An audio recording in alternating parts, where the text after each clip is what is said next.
ఒక ఫెయిల్యూర్ అంటే ఒక ఓటమి నుంచి మనం ఏం నేర్చుకున్నాము, దానివల్ల ఎంత బలపడ్డాం అనేది ఇంపార్టెంట్ అన్నట్టు. అది. And second thing adaptability. అంటే మీకు ఒక వ్యక్తి ఫర్ ఎగ్జాంపుల్ ఒక లైఫ్ స్టైల్‌లో నెలకి రూ. 1,00,000 సంపాదిస్తున్నాడనుకుందాం. రూ. 1,00,000 తగ్గట్టు ఒక లైఫ్ స్టైల్ అడాప్ట్ చేసుకుంటాడు. అదే వ్యక్తికి సడెన్‌గా 50,000 అయిపోయిందనుకోండి ఇన్‌కము. ఆ 50,000లో మేనేజ్ చేయగలుగుతున్నాడా లేదా అనేది. ఇంకొకటి స్టెప్ ముందుకెళ్ళి అదే ఇంకో ఏదో దరిద్రమో ఏదో అనుకోండి 25,000 వస్తున్నాయి.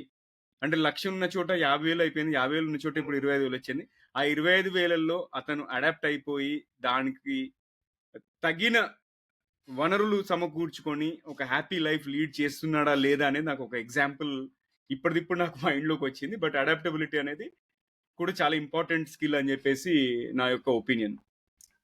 అబ్సల్యూట్లీ అండి.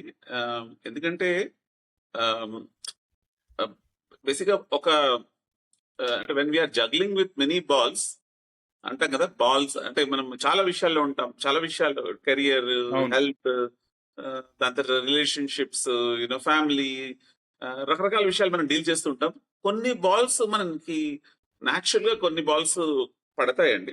కింద పడతాయి. అవును. కింద పడినప్పుడు ఆ బాల్ పగిలిపోకుండా ఆ బాల్ మళ్ళీ బౌన్స్ ఆఫ్ అవ్వాలంటే దానికి రెసిలియన్స్ అనేది మన చేతిలో ఉన్న ఉన్న ఆయుధం. దాన్నేమంటారు సాధనం.